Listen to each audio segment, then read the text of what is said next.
Umqeqeshi weMamelodi Sundowns CoachMngqithi unethemba lokuthi umdlali wasesiswini onekhono uThemba Zwane uzobuye ekulimaleni ezinyangeni ezine esikhundleni sokuba sesimweni esibi kakhulu kwezinyanga eziyisithupha.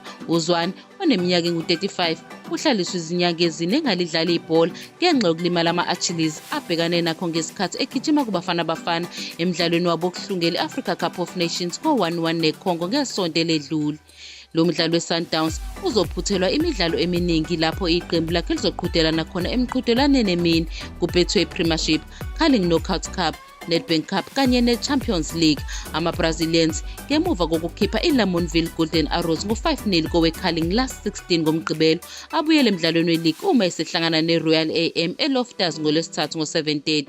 Ukuhlaliswa isikhathi eside kangaka komdlalo neminyaka engangekazwane kungase kube nzima ukubuya kukho. Ithemba likaMngqithi lisukela ekutheni lo mdlalo odumile ungumqemane oziphethe kahle futhi osezingeni eliphezulu ozinakekela kahle. uThemba uqhuma ama-Achilles. Ukuhlinzwa kwakhe kwenzeke ngolwesihlanu futhi kwaba yimpumelelo kusho uMngqithi. Sinethemba lokuthi uzobuya ezinyangeni ezine kuye kweziyisithupha. Sinethemba lokuthi kungase kube sohlangothini olufishane kwalokho ngoba ngokuvamile ungumdlali okahle futhi uvame ukululama ngokushesha kunokujwayelekile. Siyazi ukuthi izinga lakhe lobuchwepheshe lisezingeni eliphezulu futhi siyazi ukuthi uzosebenza kanzima ukuze abuye ngokushesha okukhulu. iSundowns isisondele emidlalweni neRoyal AM isinqobe imidlalo eyisithupha ilandelana kuyona yonke imiqhudelwano kusukela ishaywe kuyo yomibili imilenze owandulelwa amanqamu e-M10 80 Stellenbosch FC ekuqaleni kwenyanga edlule.